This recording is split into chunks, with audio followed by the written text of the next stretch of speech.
Alors d'accord, donc on considère l'étude de cas suivant avec camion, chauffeur et ville et voyage.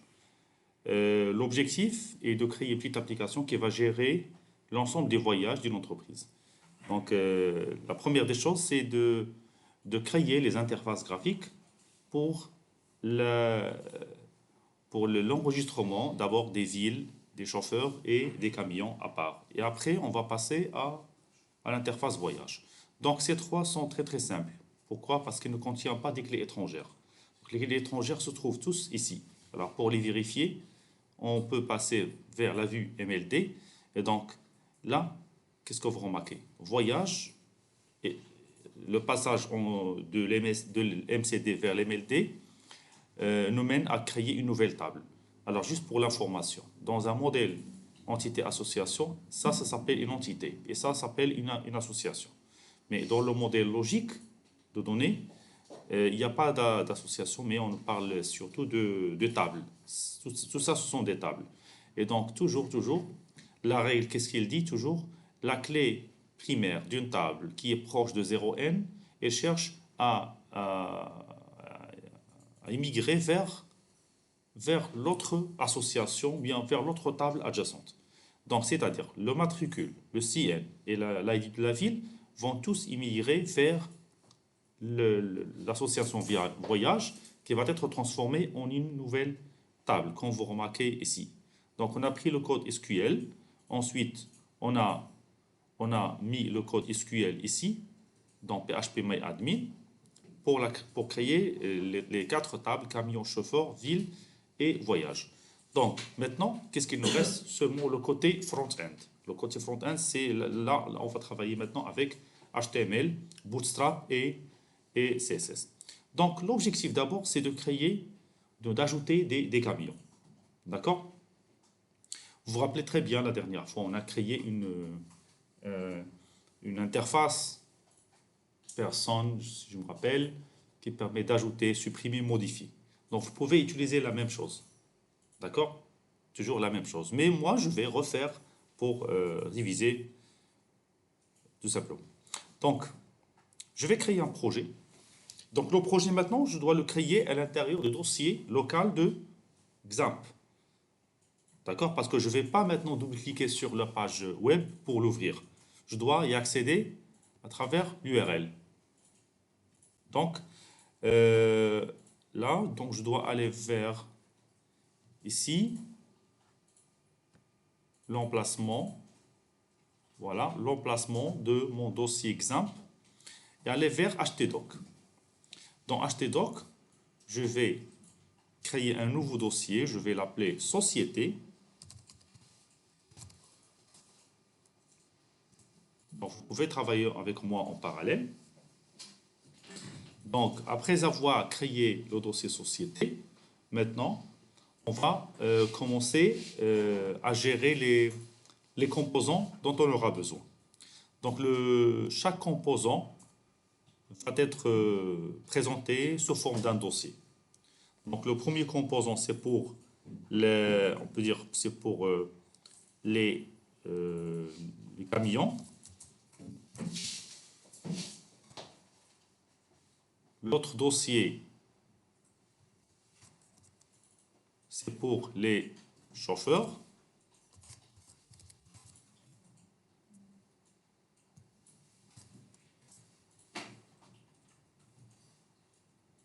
En fait, je peux l'appeler conducteur, hein.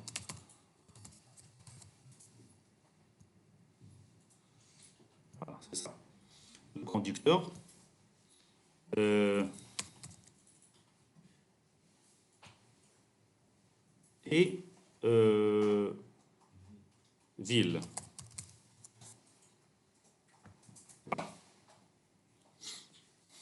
Bien. En fait, je vais changer le nom, hein, parce que c'est en fait, comme ça, il faut nommer. Voilà. Structure. Voilà. Pour modifier le nom, je peux aller vers ici, opération, si je me rappelle bien, et mettre Vous pouvez utiliser le nom que vous voulez, hein, parce que le plus proche, c'est conducteur, en fait. Voilà. Et dans ce cas-là, il faut aller faire voyage. Voilà, et revérifier. Juste pour vérifier comment dirais-je, la base de données et les associations, je peux cliquer sur la base de données société et aller vers ici, plus concepteur. Et dans concepteur, vous allez voir ici différentes... voilà, c'est la conception de la base de données, comme ça. Et voir les tables. Voilà. Il faut juste déplacer. Hein. Bon, non. Ça y est, c'est pas grave, c'est pas grave. Ok, donc c'est pas notre objectif. Et enfin, je crée un nouveau dossier où je vais l'appeler voyage. Bien. Alors, j'ouvre Visual Studio Code et j'ouvre le dossier qui se trouve dans C, dans htdoc, d'abord dans XAMPP. XAMPP, voilà. Et à l'intérieur, on trouve htdoc.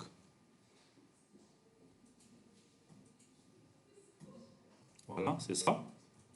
Donc ça sera notre dossier de travail qui s'appelle Société. Voilà.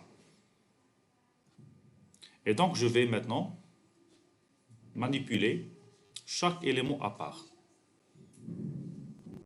Alors, je commence par l'ajout, par exemple, des villes.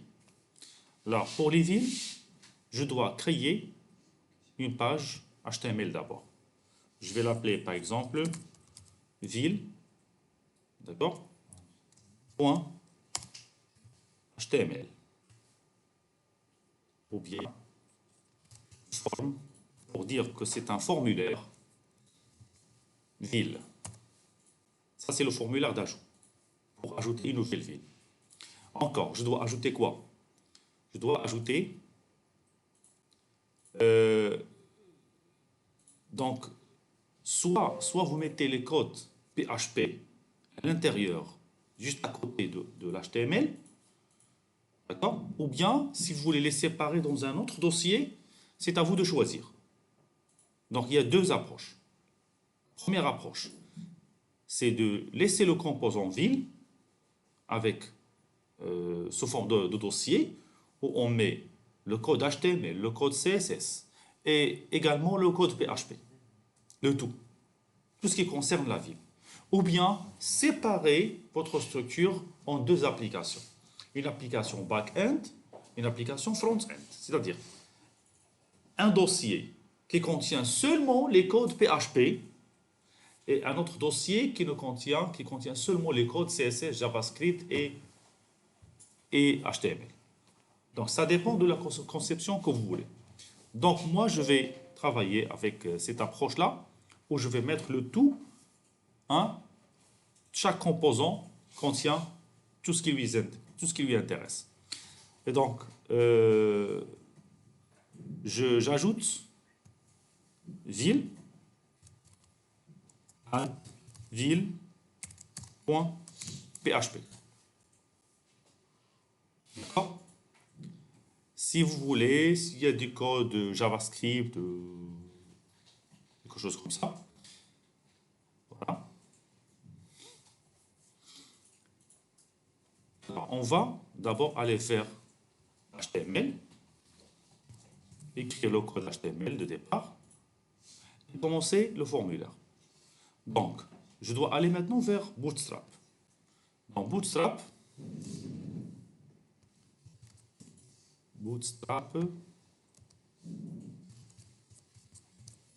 voilà. Form, par exemple. Forms, Bootstrap. Et vous allez chercher un formulaire prêt à être utilisé. Par exemple, ceci. Ça contient, c'est un formulaire d'authentification peut-être. Moi, je vais choisir un formulaire très très simple. Comme vous allez le voir ici.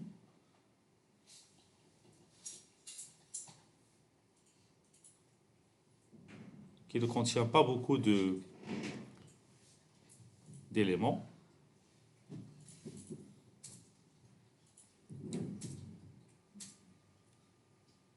Là. Je cherche le code minimum. Sinon, je peux prendre le premier. Voilà. Je prends par exemple ce formulaire et après je vais le modifier. Alors, je colle ce formulaire comme ça et je commence à modifier. Donc, on a d'abord un premier formulaire. Je n'aurai pas besoin d'un label et quelque chose comme ça, adresse. Sinon, je peux mettre ici l'ID ville. Si vous voulez ajouter un ID pour la ville. Mais sinon, vous pouvez laisser le système lui-même ajouter l'ID. Ensuite, ça, je vais plus utiliser le label, sinon je vais utiliser juste, comment on s'appelle ça, le placeholder. Je vais utiliser placeholder. Ça, c'est type texte, c'est pas ML. La classe, c'est ça, form control. ID ville. D'accord? Il y a describe et tout, c'est pas la peine. Et placeholder, ID ville. Voilà. Encore un autre code, je vais le modifier. J'ai une balise div form group. C'est pas la peine d'utiliser tout ça. Je vais réduire au maximum le code. Et je peux effacer tout ça. Regardez. Regardez ce que j'ai effacé. J'ai effacé le tout. J'ai laissé seulement la première input et le bouton dans un formulaire. Donc la première input est de type texte et j'ai laissé la classe et j'ai changé seulement l'ID de l'élément et le placeholder, tout simplement. Je vais copier et coller de la même manière, sauf que cette fois-ci, je vais mettre nom, ville, et là je mets nom, ville, comme ça là. D'accord? C'est bon? Et finalement, on a le bouton Submit. Alors, malgré tout ça, si vous voulez lancer votre localhost, par exemple, votre application, comme ça, il faut écrire société parce que c'est ça le nom. Et là, qu'est-ce que vous voyez? Voyage, camion, conducteur et ville. Je passe vers la ville et je trouve asile.php et formville.html. Voilà, qu'est-ce que vous remarquez? Donc là, le Bootstrap n'est pas appliqué. À votre avis, pourquoi? Pourquoi Bootstrap n'est pas appliqué? Hein? Oui, c'est ça, donc parce qu'on a oublié quelque chose. Hein? La CDN. On n'a pas importé la CDN de Bootstrap. Alors regardez, je reviens vers Bootstrap, le site, je passe vers Home, et donc je cherche la CDN. Voilà. Include via CDN ou bien include via Package Manager. D'accord? Moi j'utilise CDN. Voilà, et je copie. D'accord? Je copie la CDN. Bien. Et je colle ici dans Head. Bien. Parfait. J'ai rien fait. J'ai juste copié la CDN de Bootstrap et je l'ai collé à l'intérieur du Head. Alors on va vérifier maintenant si ça marche ou pas.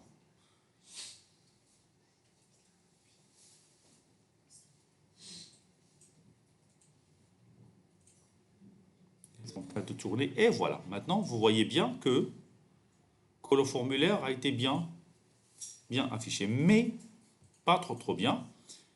Il faut travailler un petit peu avec un peu de CSS afin de régler les dimensions de notre formulaire. Et pour régler les dimensions de notre formulaire, soit vous mettez notre formulaire à l'intérieur d'une balise div et réglez la largeur et la hauteur de la balise div, ou bien travailler directement sur forme. Mais de préférable, toujours, il faut mettre dans un conteneur div. Donc, il faut aller vers ici. Ça, c'est notre code HTML.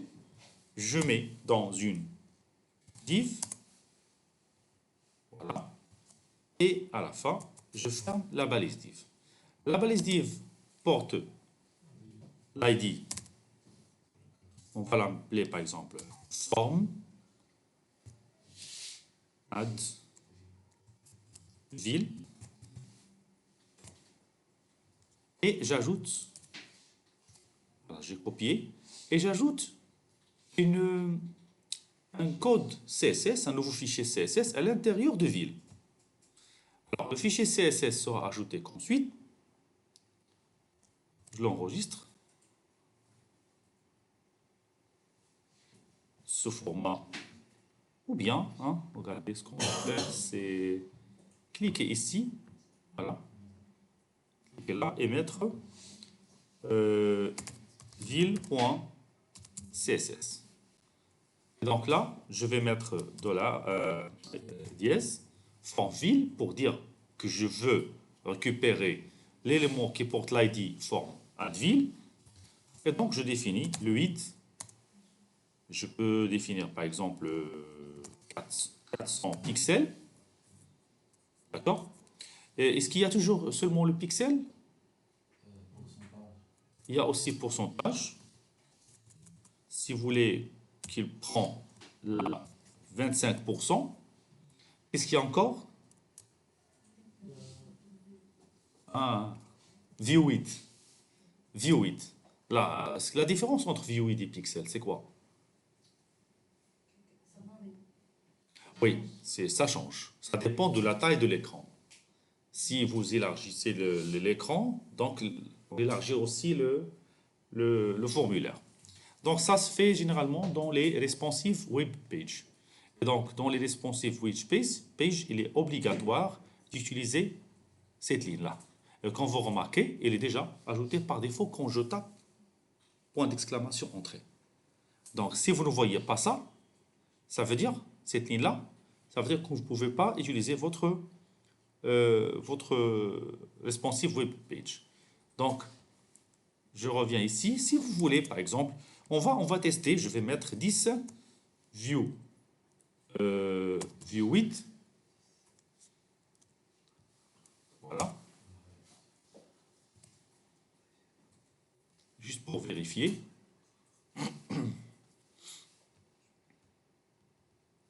Non, ça n'a pas marché. Pourquoi? Hein? Hein? Ah, le link, on n'a pas encore fait. Exactement. Donc, il faut aller vers ici, toujours à l'intérieur de Hit. Il y a déjà link. C'est pour Bootstrap. Alors, on commence par Bootstrap et après, je mets link pour notre fichier CSS. C'est ville, c'est ça, .css. Alors, on vérifie. Voilà, quand vous remarquez, il est petit. Parce que je viens de changer, peut-être, à 4.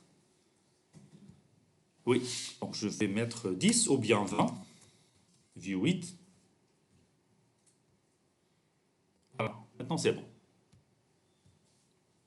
Voilà, si vous remarquez bien, donc si la page est petite, même le formulaire sera encore petit. Il faut juste ajouter bien un titre en haut, dans forme ville. Alors juste après, bien juste avant le formulaire, j'ajoute un H1. Et c'est ça l'avantage de div qui englobe le tout. Je vais mettre ajouter une ville. Et comme ça, c'est encore petit, donc j'élargis un petit peu. Ou bien je mets ici H2 pour réduire la taille. Voilà, ajouter une ville. Donc, je saisis l'ID de la ville, je saisis le nom de la ville et je clique sur Submit pour envoyer. D'accord? Submit, ou bien je peux même changer le nom qui est affiché ici. Je le remplace par ajouter, par exemple. Ici. Voilà.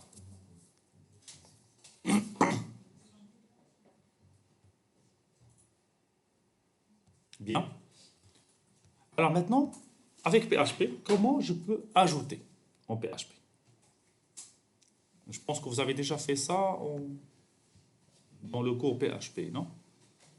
Hein? Ajouter. D'accord, regardez. Regardez ce qu'on va faire. Donc l'essentiel, c'est de cliquer sur Submit et envoyer. Donc maintenant, regardez ce qu'on va faire. On a deux approches. Soit utiliser le concept classique, ou bien utiliser le nouveau concept de Ajax. Ce n'est pas un nouveau concept, ça. C'est depuis 2006, 2005. C'est très très ancien. Mais quand même, utiliser l'objet qui s'appelle HTTP, XML HTTP Request. D'accord, bien HTTP Request. Donc, on va voir les deux. Donc, l'approche classique et l'approche, on peut dire, moderne. Donc, l'approche classique, qu'est-ce qu'elle dit? La première condition, dans le formulaire, qu'est-ce qu'il faut? Il faut avoir ici un nom pour chaque élément. Pour l'input, je dois avoir un name.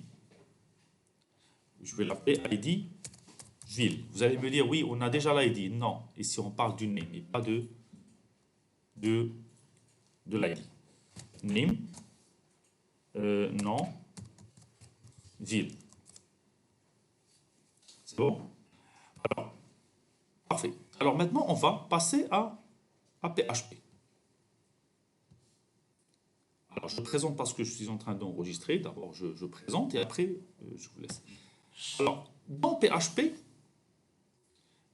on doit récupérer les données envoyées.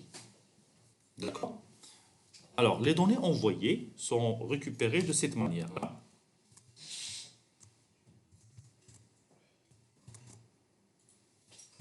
Voilà, ça, c'est le code PHP. Donc, on doit récupérer deux choses. On doit récupérer l'ID ville et l'ID et le nom de la ville. D'abord, l'ID de la ville est récupéré par la méthode suivante. $, tiré, on a deux méthodes d'envoi, soit post, soit get. D'accord, soit post, soit get. Pour le moment, pour l'approche classique. L'autre approche, il y a plusieurs. Donc, post et get. Alors, comment je peux choisir? Il faut revenir vers le code HTML pour savoir quelle est la méthode qu'on a utilisée pour envoyer les données.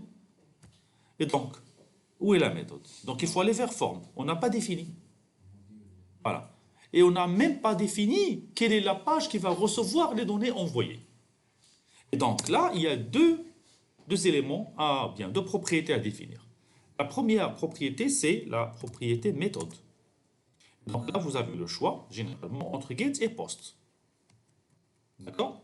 Alors, je prends get, par exemple. Et on va voir. Et après, action.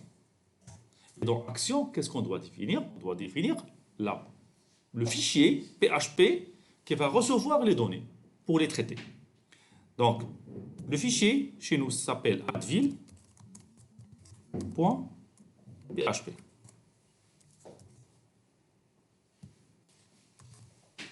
Voilà. Alors, juste pour vérifier, je reviens vers PHP. Quand vous remarquez, j'ai envoyé les données par la méthode get vers advil. Advil, il va recevoir, mais je dois absolument faire un get. Entre crochet et obligatoirement, simple quote. D'accord? Dans la simple quote, je définis quoi maintenant? Je définis le nom de l'élément. Donc, je reviens et je prends le name. D'accord? Donc, le nom, c'est ça. Et voilà, j'ai pu maintenant récupérer les données. Donc, je peux mettre un défaut, par exemple, $id ville. Les points-virgules, c'est obligatoire en PHP. Donc, je peux vérifier maintenant. J'actualise d'abord pour apporter une nouvelle modification. La ville numéro 1, casa, ajouter. Hop, vous voyez quoi? 1. Le numéro 1, ici. Ça veut dire PHP, on est où maintenant? Regardez au haut, on est dans addville.php. Mais qu'est-ce que vous remarquez? ID ville égale à 1 and non ville égale à casa. Cette méthode-là n'est pas applicable si vous voulez saisir un mot de passe. Sinon, le mot de passe sera affiché. D'accord?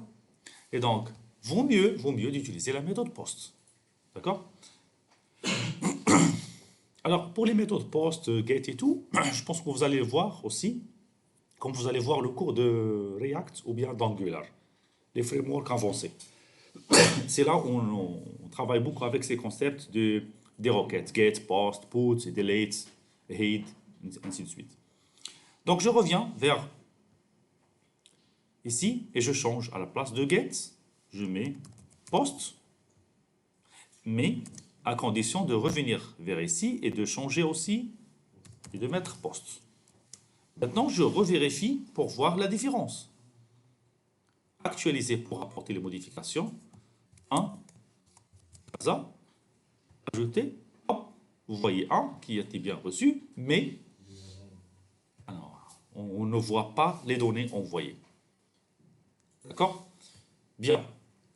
Alors, la page PHP reçoit bien les données. Donc, qu'est-ce qu'il faut faire? Il faut juste les insérer dans la base de données. Donc, comment je peux faire ça? Suivez avec moi. Maintenant, c'est ça, c'est le côté PHP qu'on va aborder maintenant. Donc, j'ai reçu l'ID ville et je dois recevoir également le nom de la ville. Voilà. Alors, je dois créer une nouvelle connexion avec la base de données. Voilà. Pour créer une nouvelle connexion, on utilise MySQLi Connect. Alors, ici, je définis quoi? Je définis le serveur d'abord. Où MySQL fonctionne. Donc, MySQL fonctionne chez moi, dans mon localhost. Donc, je définis localhost.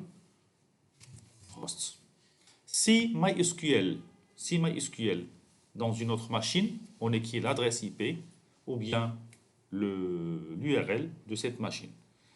Mais il faut faire une configuration supplémentaire. Il faut accepter les connexions distantes. Parce que par défaut, MySQL que vous avez maintenant sur XAMPP n'accepte pas les connexions distantes. Il faut aller vers le fichier my.ini et aller chercher, bien sûr, à part le port, il y a aussi host, je pense, égale à, vous allez trouver localhost. À la place de localhost, vous allez mettre 0.0.0.0. D'accord? Et comme ça, vous allez accepter les connexions distantes. Bien. Pas seulement ça, donc je dois définir root qui est l'utilisateur par défaut de la base de données et définir le mot de passe par défaut chez moi. Chez moi, c'est le vide. Il n'y a pas de mot de passe. Et finalement, définir la base de données. C'est la base de données société. D'accord? Ensuite, qu'est-ce qu'il faut faire? Il faut créer une requête. D'accord? Et pour la création d'une requête, généralement, j'utilise cure égale à. Généralement, ce n'est pas obligatoire. Maintenant, on est en train d'insérer. Cure égale, normalement, c'est pour récupérer. Mais je vais expliquer ça par la suite. Donc, est égal à MySQLi query. D'accord? Et donc, là, je définis la connexion sur laquelle je vais appliquer, parce que je peux avoir plusieurs connexions, la connexion sur laquelle je vais appliquer la requête, et là j'écris tout simplement la requête insert into. Donc là, il est obligatoire d'avoir une idée sur comment on insère les données avec le langage SQL. Donc, insert into quoi? J'insère dans la ville. Insert into ville, values, et entre parenthèses, ça sert la syntaxe SQL pour insérer. Donc, insert into ville, ça veut dire insérer dans la ville, ça s'écrit comme ça toujours, et je change seulement le nom de la table. Values, ça s'écrit toujours tel qu'elle est, et à l'intérieur des parenthèses, je saisis les valeurs. Et là, il faut faire attention. Là, il faut faire attention. Normalement, j'insère, par exemple, 1,15. Ça, c'est faux. Pourquoi?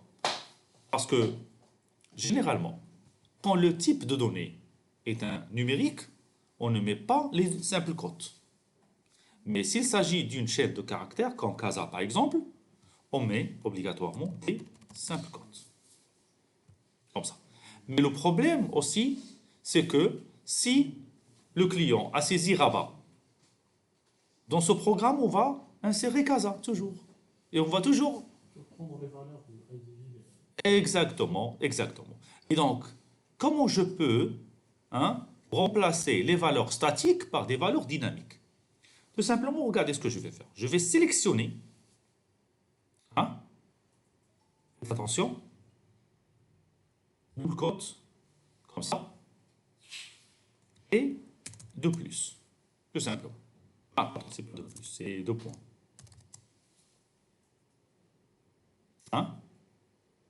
Ou bien, vous pouvez directement mettre dollar ID ville, comme ça. Pourquoi? Parce qu'en PHP, si vous travaillez avec les doubles cotes et vous utilisez à l'intérieur une variable avec dollar, la variable sera remplacée par sa valeur. Mais si vous mettez les simples cotes ici, juste simple cote, donc la variable ne sera pas connue. C'est ça la différence entre simple et double cote. Donc on a dollar ID ville et la même chose ici, regardez, je vais mettre dollar nom ville. Comme vous remarquez, il est aussi connu puisque le nom a été changé, ça veut dire que ça passe. Bien. Bon, MySQL query, c'est ça. Je pense que c'est tout. Maintenant, c'est pas la peine de faire ça. Je vérifie. Je vérifie. Est-ce que ça passe ou pas? Actualiser. Je mets 1. Ça. Ajouter. Voilà. Il a passé vers Add Ville. Et moi, je vais aller vérifier dans ma table ville. Est-ce que CASA a été bien ajouté ou non? Oui, parfait. Donc, CASA a été bien ajouté. Cette méthode, elle protège contre l'injection SQL? Non. Non. Pour l'injection SQL, pas seulement l'injection SQL, les autres attaques, c'est juste, comme j'ai dit, la méthode classique. C'est la méthode basique. Pourquoi? Là, juste pour ça, pour l'injection SQL, maintenant, on ne s'intéresse plus à l'injection SQL. Pourquoi? Parce que maintenant, on ne travaille pas avec les simples SQL.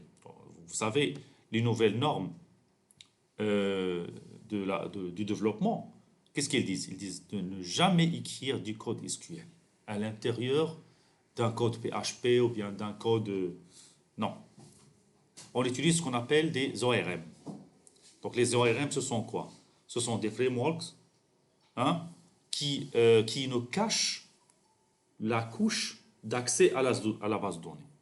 Donc nous, on travaille seulement avec du code simple, avec des classes, mais derrière, il y a de l'SQL qui a été déjà préprogrammé et qui lutte contre les injections SQL. Alors pour l'injection SQL, regardez ce que je vais faire. Pour simplifier, alors moi je veux par exemple ajouter Rabat. D'accord? Euh, je peux, normalement, l'injection SQL n'est pas fait pour l'insertion, c'est pour les selects. Normalement, c'est pour la select. Alors, si par exemple j'ajoute point, bien apostrophe, est-ce que ça passe ou non? Non. Non, ça donne une erreur. Pourquoi? Parce qu'il va remplacer la variable par casa apostrophe. Et voilà, dans le code, on aura ici deux apostrophes. D'accord? Et ça sera une erreur. Et donc ça, c'est une injection, mais pas une injection SQL. Alors, supposons qu'on veut faire un select, un select. Je peux écrire, par exemple, sélectionner tous les... المفروض n'est pas viable. Si par Ah exemple, oui, oui, oui, oui. on souhaite ajouter une ligne, juste l'apostrophe, ça ne permet pas. Oui, oui, bien sûr, bien sûr. Elle dit que c'est une autre couche de protection des requêtes. Ça, c'est une autre chose. D'accord? Nous, on voit juste côté HTML comment envoyer. Mais elle dit que c'est la partie backend. C'est le backend qui s'occupe de tout ça, de la vérification et de la sécurité. Voilà. Donc, c'est le même code qui pourra être utilisé pour l'ajout des, des conducteurs et aussi pour l'ajout des, euh, des camions. OK? Donc, pour simplifier, donc, je vais laisser ça à part. Je ne vais pas le faire. Je vais travailler juste avec les villes. Maintenant, pour afficher la liste des villes, je dois faire quoi? Hein? Je dois... Hein, oui, c'est ça. Donc, je dois aller vers ville et ajouter un nouveau fichier PHP. Alors, un nouveau fichier PHP, je vais l'appeler liste ville. C'est point PHP, hein, c'est pas point HTML. D'accord? Liste ville. Pour vous montrer un petit problème d'abord et après on va essayer de corriger. Donc, liste ville, toujours PHP. Voilà. Alors, je vais afficher. D'accord? Je vais afficher la liste des villes. Alors, pour afficher la liste des villes, on peut tout simplement prendre ça. Regardez. En PHP. Et de changer la requête tout simplement. Dans cette requête, je vais mettre un select étoile from ville. Mais regardez, toujours dans select, toujours dans select, on doit renvoyer un objet curseur. D'accord? C'est la première fois que vous voyez quelqu'un qui utilise le mot cure. Dans tous les tutoriels sur Internet, vous n'allez pas trouver $cure. D'accord? Vous allez trouver un autre mot, par exemple. Mais moi, j'utilise curseur. Pourquoi? Parce que MySQL Query ne renvoie pas les données, mais il renvoie juste un curseur qui pointe vers les données. D'accord? Et au départ, il pointe vers quelle ligne? Et il pointe vers la ligne d'en-tête, où il y a le nom, le prénom, la date de naissance, et ainsi de suite. D'accord? Ici, on a l'ID ville et le nom ville. Et pour déplacer, et à chaque fois, on déplace le curseur vers la ligne suivante jusqu'à la fin. D'accord? Et donc, pour ce faire, regardez ce qu'on va faire maintenant. On va faire un while. While. Et là, je déclare une variable ligne reçoit MySQLi fetch array. MySQLi fetch array. Pourquoi? À l'intérieur, je donne quoi? Je donne le curseur. Voilà. Et j'ouvre et je ferme. Donc, while line reçoit MySQL et fetch array. Je donne le curseur. C'est-à-dire, cette commande, qu'est-ce qu'elle fait? Elle déplace le curseur vers la ligne suivante, toujours, jusqu'à ce qu'elle renvoie false. Quand il renvoie false, ça y est, on sort de la boucle while. Et donc, ça, c'est le code qu'on utilise souvent dans la méthode classique. Hein? Et donc, là, qu'est-ce qu'on va faire? On affiche tout simplement. Mais on affiche sous forme de quoi? Il faut afficher les choses sous forme d'un tableau. N'est-ce pas? Alors, regardez, qu'est-ce qui se passe? Je vais mélanger le code PHP et le code HTML. Et ça, c'est déconseillé. C'est pour cela que j'ai dit que ça, c'est la méthode classique. Après, il ne reste pas beaucoup de temps, donc je vais passer à la méthode moderne. Donc, regardez. Ici, je vais d'abord essayer de faire un écho. D'accord? Écho. Et je vais mettre tr et comme ça. D'accord? Je vais mettre une TD et je ferme la liste TD.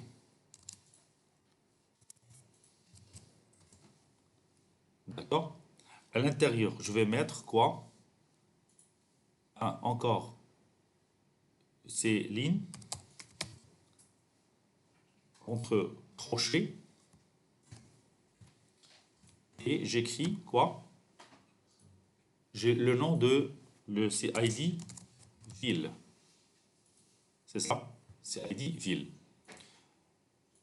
Et je prends une deuxième TD où je crée nom ville. Voilà, c'est ça. Alors ça, ce sont les TR, ça veut dire les lignes du tableau. Alors au départ, il faut encore faire un écho. Table.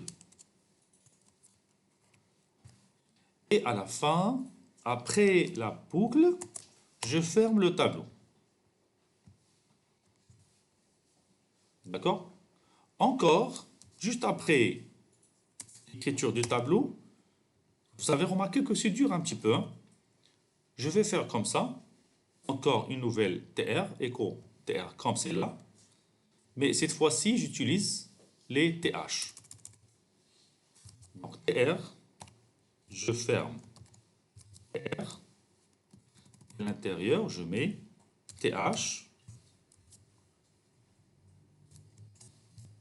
TH. Ça, c'est l'ID ville. Et la deuxième TH, le header, c'est pour le nom de la ville. Alors, je peux vérifier maintenant le code. Mais comment je peux afficher ça? C'est directement liste ville. Donc, je vais aller ici et écrire liste ville.php. Qu'est-ce qu'il a dit? Il y a une erreur de syntaxe dans la ligne 4 ou un virgule, quelque chose comme ça. Voilà, c'est ça, point virgule. Il manque. Et la ligne 7 encore, il y a quelque chose qui manque dans la ligne 7, 7, 7, 7. Alors, écho, point virgule aussi.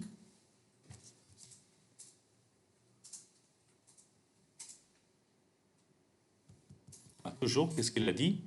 Syntaxe error. Dans la ligne 7. Alors, on a le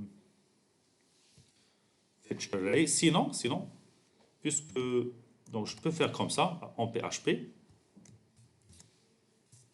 pour ouvrir et fermer les chaînes de caractères. Alors, je ferme la chaîne de caractères parce que là, il y a des simple quotes qui ont posé un problème. Et on vérifie maintenant. Et voilà. Là, je vois ville non. Donc, il reste quoi? Il reste seulement les bordures. Ici, dans table, je peux mettre border égale à 1. Tout simplement. Et comme ça, je peux récupérer les données. Ça, c'est l'approche classique. Pourquoi? Parce qu'à chaque fois, si vous voulez des données, il faut rafraîchir toute la page. D'accord? Et donc, la prochaine approche, on va la voir dans la vidéo